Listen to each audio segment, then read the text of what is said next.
మంది శాసనసభ్యులను మేడిగడ్డ పర్యటనకు బస్సులు పెట్టి మనం తీసుకెళ్దాము. అక్కడ వారి అందం సందం, ఆ మేడి పండు బిస్కుతే పొట్టలు ఎన్ని పురుగులు ఉన్నాయో మొత్తం తీసుకెళ్ళి చూపిద్దాం. ఈ రాష్ట్రము, ఈ ప్రజలు ఈ నీళ్ల కోసం, తెలంగాణ సాధన కోసం సావు నోట్ల తలకాయలు పెట్టిన పెద్దలు కల్వకుంట్ల చంద్రశేఖరరావు గారు కూడా 12 తారీఖు నాడు డిస్కషన్లో భాగస్వామ్యం తీసుకోవాలి. 13 తారీఖు నాడు కాళేశ్వరం పర్యటన కూడా రావాల్సిందిగా ఈ వేదిక మీద నుంచి వారికి మా ప్రభుత్వం ఆహ్వానం పలుకుతుంది. కాళేశ్వరం అనే ప్రాజెక్టులో వాళ్ళకు ఆగలదు ఏది గలదు. ఎందుకంటే కాళేశ్వరం ప్రాజెక్టు యొక్క గొప్పతనం తెలుసుకోవాలని వాళ్ళు అనుకుంటే తప్పకుండా వాళ్ళు వెళ్ళొచ్చు, చూడవచ్చు. ప్రపంచంలోనే అతిపెద్ద lift irrigation project Kaleshwaram.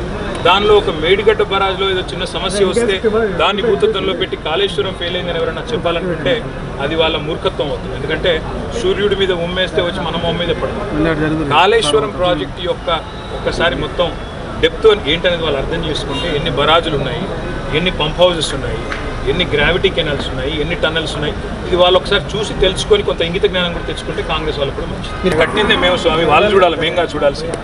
Kaleshwaram success గురించి కొత్తగా మాకు చెప్పాల్సిన అవసరం కానీ అందులో ఏమైనా చిన్న చిన్న లోపాలు ఉంటే ప్రభుత్వం దగ్గరే మొత్తం అధికార యంత్రాంగం ఉంది.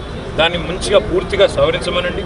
చక్కగా ఎక్కడన్నా చిన్న లోపాలు ఉంటే ఎత్తి చూపమనండి, మాకు అభ్యంతరం లేదు. కానీ దీన్ని ఏదో రాజకీయంగా వాడుకుంటామంటే వాళ్ళు ప్రతిపక్షంలో లేరు. వాళ్ళు మాట్లాడితే మమ్మల్ని అంటున్నారు ఇంకా మేమేదో అధికారంలో ఉన్నామని అనుకుంటున్నాం అంటున్నారు. కానీ వాస్తవం ఏంటంటే వాళ్ళకి ఇంకా అధికారంలో ఉన్నట్టు వాళ్ళకి అనిపిస్తలేనట్టు. మేమే అధికారంలో ఉన్నాం, వాళ్ళు ప్రతిపక్షంలో ఉన్నారన్నట్టు ఇంకా కూడా బట్టగాల్చి మీ చేసే ప్రయత్నం చేస్తున్నారు. ఏ ఎంక్వైరీ అయినా చేసుకోండి అని పోయిన శాసనసభ సమావేశంలో చెప్పాము. ఇప్పుడు కూడా అదే మాట మీద ఉన్నాం. ఎక్కడైనా తప్పులు జరిగితే బయట పెట్టండి, ప్రజల ముందు పెట్టండి.